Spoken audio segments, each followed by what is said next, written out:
So how's it going, YouTube? Today we're going to be taking a look at the Transformers, the Buzzworthy Bumblebee. This is the Target exclusive Cybertronian Bumblebee. Pretty cool little figure. It harkens back to the very first episode of Transformers, the G1 episode, More Than Meets the Eye Part 1, where Bumblebee and Wheeljack were actually still on Cybertron before the Ark took off, and they were gathering fuel rods. I believe it was for the Ark. So this figure does come with some accessories to also harken back to that as well. As for the figure itself, here it is in its little like flying saucer mode. Pretty cool. Quick comparison, here he is with, let me find my usual suspect. He's in here somewhere. Guess not.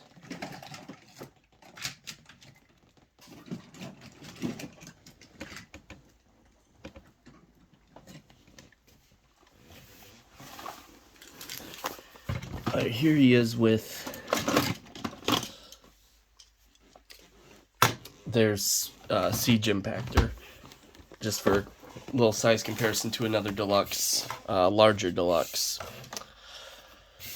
So, accessories that this guy comes with, he comes with a few. He comes with this jetpack, it's just molded in black plastic. He also comes with this little pistol, also just molded in black plastic. I did get this secondhand, so I don't know if this was some kind of... Is this molded in black plastic, or... You see, like, there's some color variation there.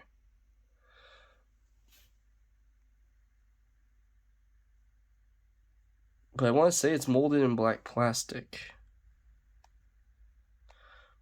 Oh yeah, that's just some super glue that somebody used to tighten up the peg, I guess.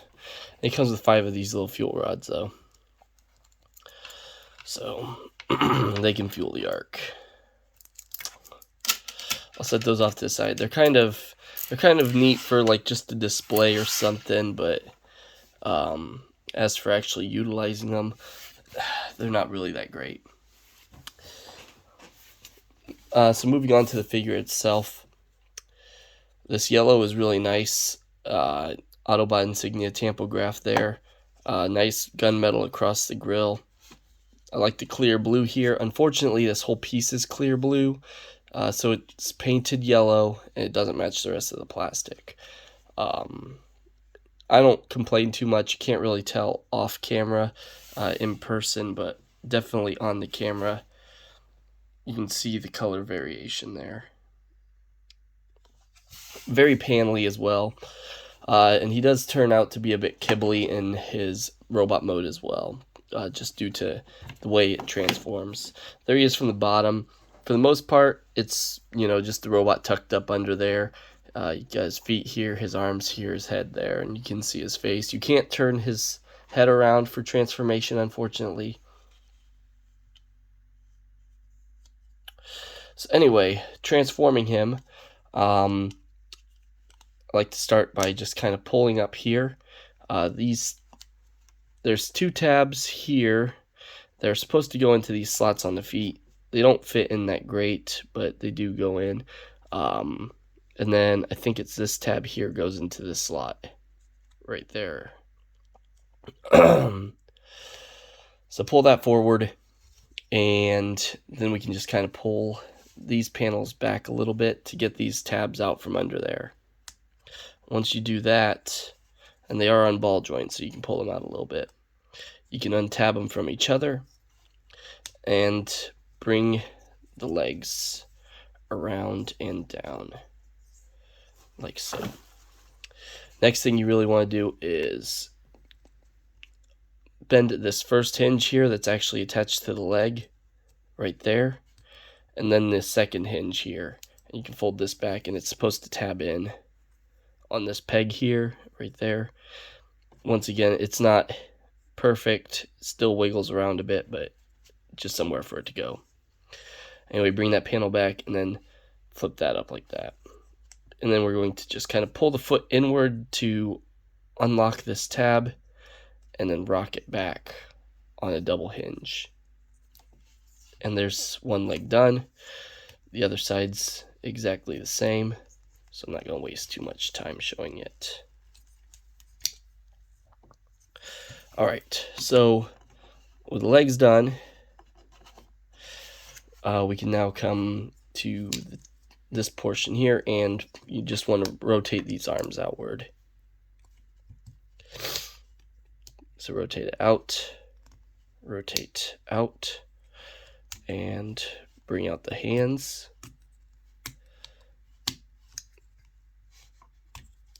And at this point, you now have the room to rotate the waist. And then just bring this panel here, it'll be the chest, flip it down. There's a hinge up here, there's two yellow pieces, the chest and then the piece that's under the chest. And you want to rotate at this hinge here, like that. And then you will bring this double hinge armature down here. There's a tab here that will go inside this slot here on the yellow piece, and then everything else will just kind of fill out these two tabs here that went into the hood section here are going to be tabbing in to this hinged part right here, the little mushroom caps. And that all locks into place pretty nicely. Next, you want to kind of bring this down at this angle, and that's interesting. I didn't notice this before. So basically, that's clear blue paint. That's clear blue paint on this clear piece. So you have the paint, or you have the clear piece, and then you have a white primer, and then the yellow paint over the white, and then the windshield's actually painted over in a clear blue paint. Pretty cool. You don't see that a whole lot from Transformers. Anyway, this is kind of latched on over this, so you just want to kind of pull it. There's a bit of give, so it's not too hard. And then flip that around like that, and then bring this out, and it'll rest on his back, just like so. Anyway, there's Bumblebee in his robot mode now, and let me zoom in a little bit, because he's a small guy. He's just a little guy. Very cool. His eyes are painted blue, but they're set so deep in there you can't really see them very well. Yeah, they're just set deep into his head. The silver paint on the face is nice. The Autobot insignia looks great. And then just the blue windows. I know it's the Volkswagen Beetle Penny Racer look, but you know, it's what the character looks like. The legs are pretty nicely detailed. The only issue I have with the legs is just these big old saddlebags pretty much sitting on the sides. From the back, he looks fairly clean. Other than just this backpack here. These panels cover the back of the legs really nicely. I do like that. But these just big old kibble chunks on the side, they don't look great. So, for a comparison now, we're going to go ahead and compare him to, there's the Siege Netflix, or Earthrise Netflix Bumblebee. And they both look good in their own rights. I definitely prefer this guy for his vehicle mode. But this guy is objectively a better figure, in my honest opinion, sorry.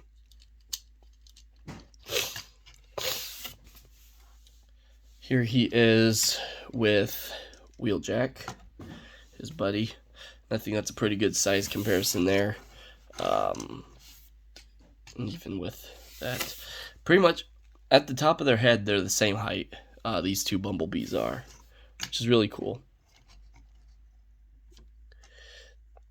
And then here they are with the Earthrise Optimus Prime. So I think it's a good size for Bumblebee. Now going into his accessories, you do have this jetpack. And that can also plug into his back here. So he has his jetpack. And interestingly enough, if you take the backpack off of this Bumblebee, you can actually take this jetpack and it fits perfectly. And that looks good too. So if you prefer that look, and I guess you'd use this as just a shield or something.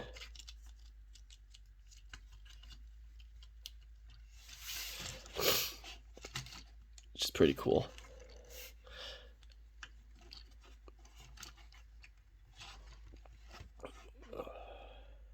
Also, I don't have this pulled up. There we go. I like just pulling that joint up, give him a bit of a neck. Pretty cool. Now, as for these fuel rods, I mean, he can bunch them up, and he can like kind of tuck them under his arm, but they can't go into his hand or anything. So you can kind of do something like this, and Wheeljack can carry.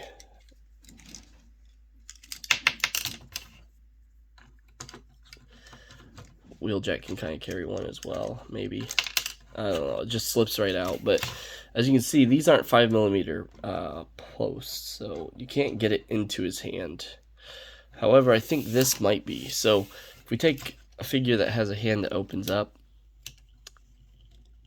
they can sort of hold them, not well. So this is a little bit too loose.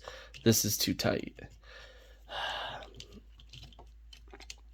It just, I feel like they should have like done it in a way that, you know, they could carry them better.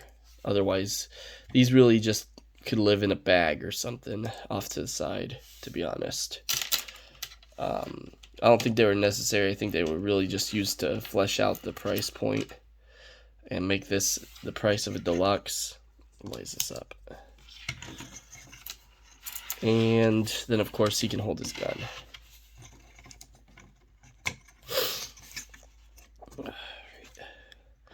Articulation-wise, he's very, very nicely articulated.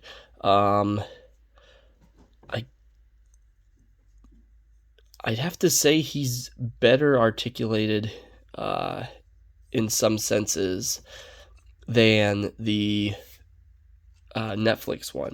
This one they have the same exact articulation points across the board. The only difference really is he has a wrist swivel, so I say that might be better, the wrist swivel. So either way, they're very similar articulation. This guy, however, has a butterfly joint. So the head's on a ball joint, can rotate all the way around, can look up quite a bit, can look down just a little. 360-degree swivel here, upward to 90, rotation to bicep, elbow more than 90 degrees. If you look at this figure here, it stops at 90. So, and then the wrist just goes up and down for transformation. Though I feel like if like a third party made a ball jointed wrist, take this hand and then made a ball joint, you could pop that into that socket. Just a thought, but it's not really anything major deal breakers or anything. And then, like I said, he does have a butterfly joint. So this hinge here for transformation works as a butterfly to get his arm all the way across his chest like so. Really nicely done. Rotation at the waist. So it's at a bit of an offset just due to the way he transforms. You get to there, that's about the range where it looks somewhat natural. That's all you really need. But once you get like there, that's when it starts looking not so great. Hinge swivel at the hips, so full Monty, full Van Damme. Rotation at the thigh, breaks the sculpt, unfortunately, but it's a swivel,